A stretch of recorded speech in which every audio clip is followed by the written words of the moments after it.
First of all, it's good to have Jerickis Bradley back out there and Josh Langford. Those guys gave us a boost tonight. A guy like Jerickis Bradley hadn't played in 8.5 months. And for him to walk out on that floor and be just as good as anybody, if not the best out there, the way he shoots the ball, he just has a knack of getting that ball to go in and get that ball in the hole. But I was really proud. I thought overall, first half not as good.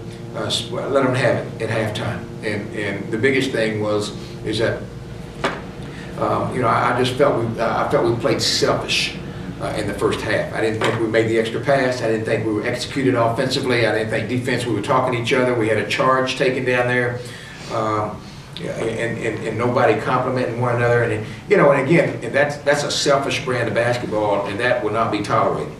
I thought we adjusted. I thought at halftime we had our discussion, and I really thought in the second half we were a much better basketball team. We were certainly good in all areas. I thought defensively rebounded the basketball. I thought we were well balanced. I mean, you look at our rebounding, you look at a guy like Marcus Wallace getting 6 rebounds tonight, being a leading rebounder from the guard spot. That's a good sign.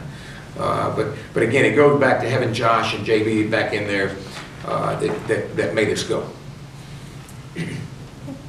I know this competition level wasn't quite what you faced this weekend, but how do you feel improvement-wise, you as a team? Well, I think the biggest thing is that we played with a couple of different guys tonight than we did, and so that was important that we got out. Not only that, but to have some success. It's going to be much different.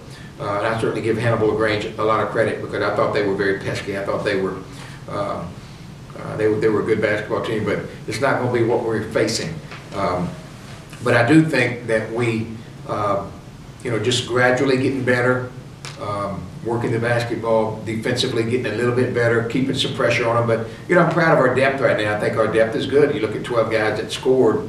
12 guys scored the basketball tonight. But more importantly, defensively holding them to about 36% is something that we work on around the clock. And I think our guys understood that. I was a little disappointed with the inside play. I wasn't as pleased offensively. I didn't think we got enough clean looks inside on post moves, and then once we did get the ball down low, we made bad decisions. But overall, I thought execution-wise, we weren't too bad. We shot the ball pretty good. A couple of your players that we had in here mentioned the turnovers, 23 turnovers. I know you don't like that. Yeah, what do you kind of see? That's a great question. Unforced turnovers.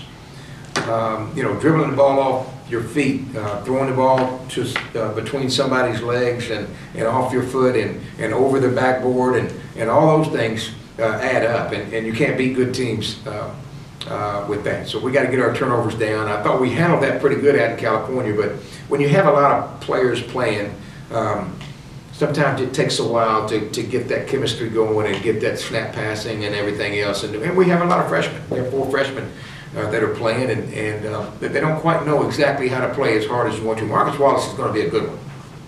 He's athletic. He can guard you. He can knock down a shot. He's a 4.0 student in the classroom. You love that about him. But right now he's way too cool, and cool to get you beat, and he doesn't understand that yet. And that's something I'm working with him every day. Is, man, get smoke coming out of your nose. You have got to be at this high level of intensity every possession to be the best you can be. And if you do that, then you can be an outstanding probably one of the best freshmen in our league. So I'm really proud. I'm really proud of Marcus. I think he's doing some good things. T.J. Thomas was good tonight. You look at his free throw shooting, 5 out of 6 from the free throw line. That's encouraging because it's one of the sore spots with our team right now is free throw shooting. But shooting nearly 80% tonight, that was big. And so I thought we did much better in the second half. I was much more pleased with him.